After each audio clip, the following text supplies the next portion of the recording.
On a certain day, Shankaran Pillai was going home. 7:30 in the evening. There are rules at home. Every home has some rules, otherwise they can't be a home. Some rules, right? May not be written down, but there are rules. In his home, the wife's rules are 8 o'clock he must be home. He saw still there is time. He doesn't want to go even a minute early.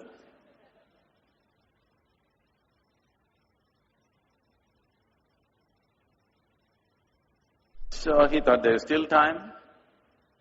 So he walked into a local bar, thinking he'll just have a quick drink and then go home. Well, he had a quick drink and a quick drink and a quick drink and a quick drink and a quick drink. Then he looked at his watch. It says 2 a.m. Drinking people are like yogis, they're timeless.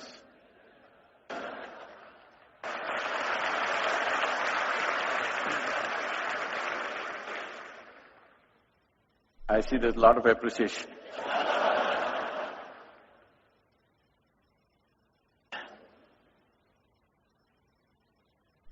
So, he got off his tall stool, of the bar stool. It's an unfair world.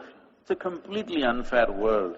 You expect a man to walk on a round planet and the damn thing is spinning, you're supposed to walk on that.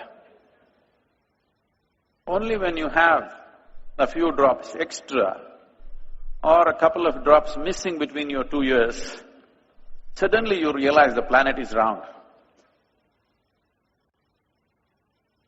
With great difficulty, he was trying to find his way back home.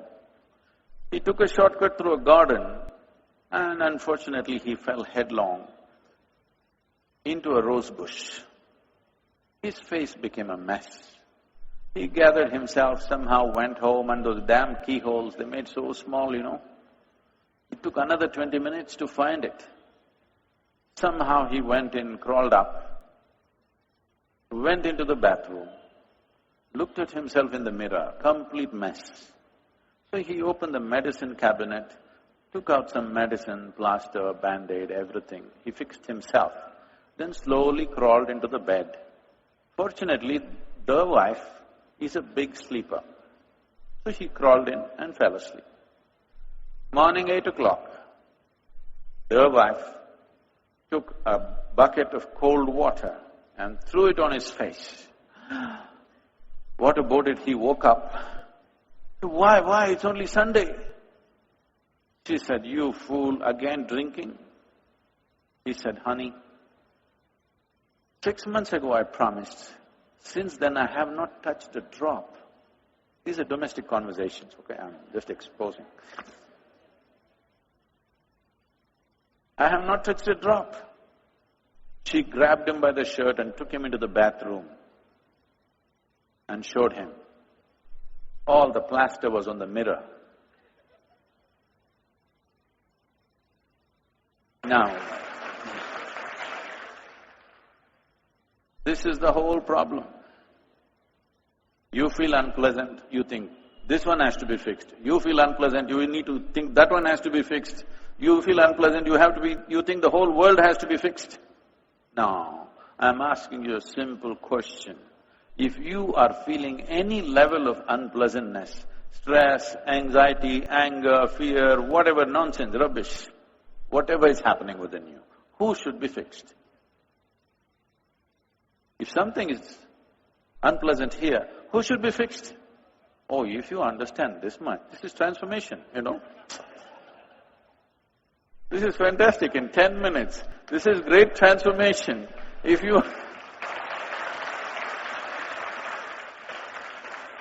you understand this much, this needs to be fixed, not something else, the world will change. Right now, everything that we are doing on this planet is in pursuit of human well-being. In the last 150 years, with the aid of modern science and technology, we have done too much external engineering, too much, which has rendered us into a certain level of comfort and convenience. We have comforts and convenience no other generation could even imagine, isn't it? Yes or no?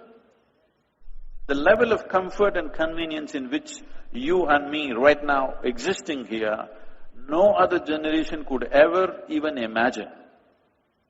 We are the most comfortable generation ever. Do you agree with me?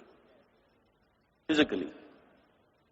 But can we claim we are the most peaceful generation, or joyful generation, or loving generation, or ecstatic generation? No. In many ways, we are becoming the most neurotic generation. We are complaining about everything and anything like never before. Yes? We are complaining about everything like never before in the world, though we are the most comfortable.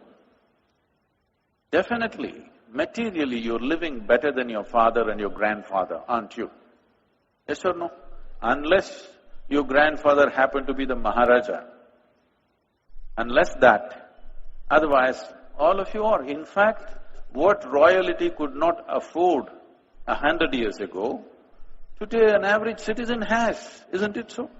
All of you driving chariots with 100, 200 horses.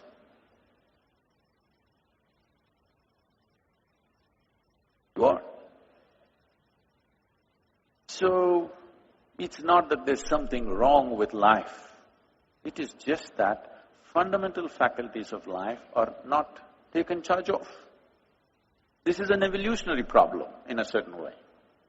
See, between you and a chimpanzee, the DNA difference is only 1.23%. 1.23% is not much of a difference, isn't it? Physiologically, the difference between you and a chimpanzee is only 1.23% in the DNA content. But in terms of intelligence and awareness, we are phenomenally different from a chimpanzee. So you have an intelligence for which you don't have a stable enough base. It is your intelligence which is torturing you right now.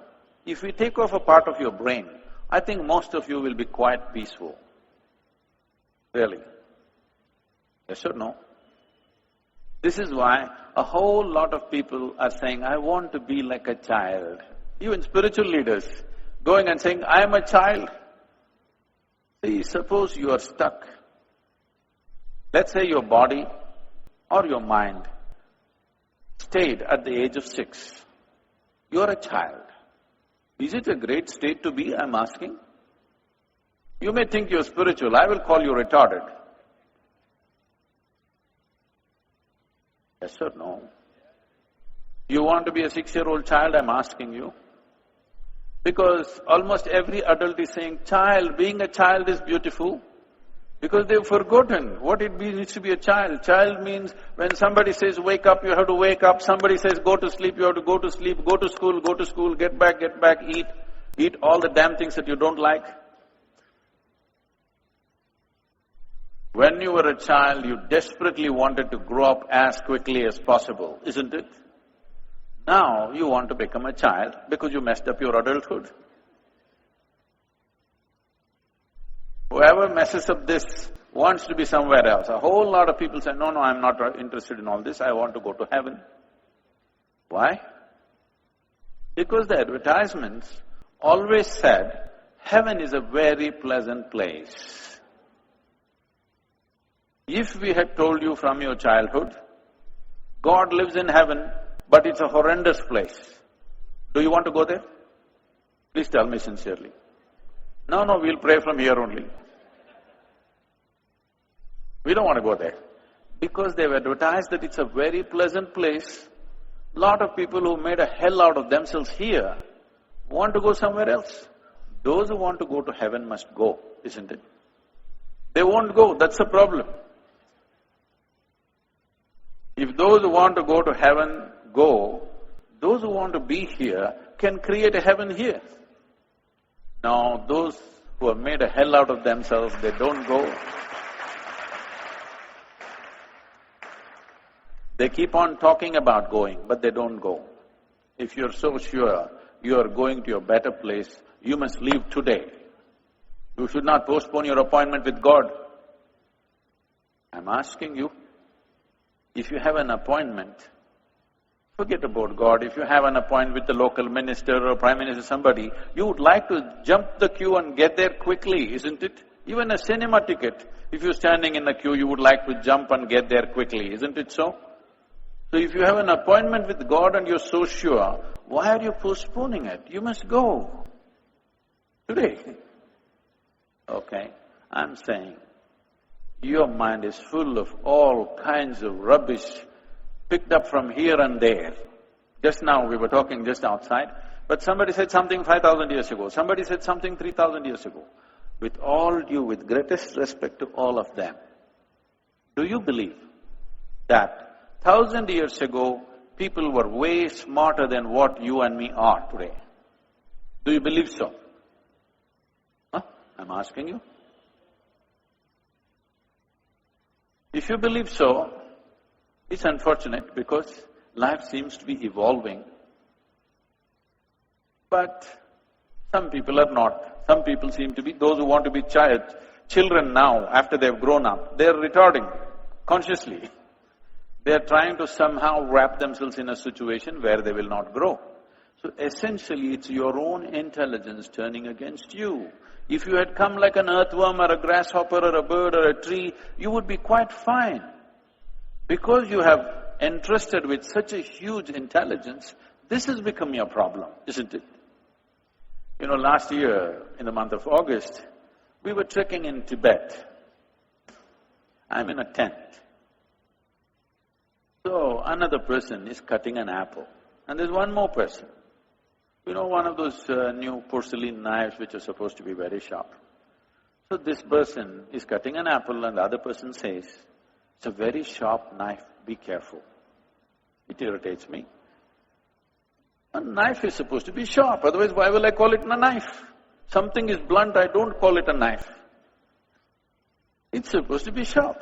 And this is, if it's a child, yes, I would also say, or I would go and take away the knife, that's different. This is a full-grown man. I looked at it, he's not handling a satellite or a earth mover or something. It's just a knife.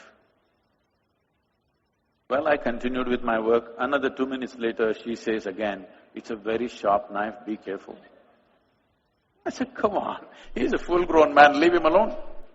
He should know how to handle a knife by now." "No, Sadhguru, it's a very sharp knife."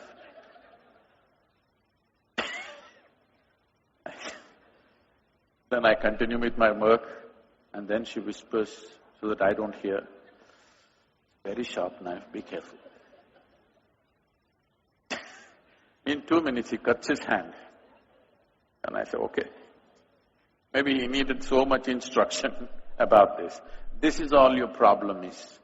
You have a sharp intellect, but not a steady enough hand. Now you're cutting yourself all the time. People come to me and say, "Sadhguru, I can't bear with my boss, my mother-in-law, she's torturing me, my husband is impossible, my wife, oh." So I tell them, "Don't worry, you come here. Your boss, your mother-in-law, your husband, your wife, nobody will enter this ashram. Don't worry. I will give you a nice place to stay, good food to eat. Don't have to do anything, no work, nothing, just stay in your room. Whenever I come and check, you must be joyful. That's the only condition. If you're miserable, I don't believe in feeding misery.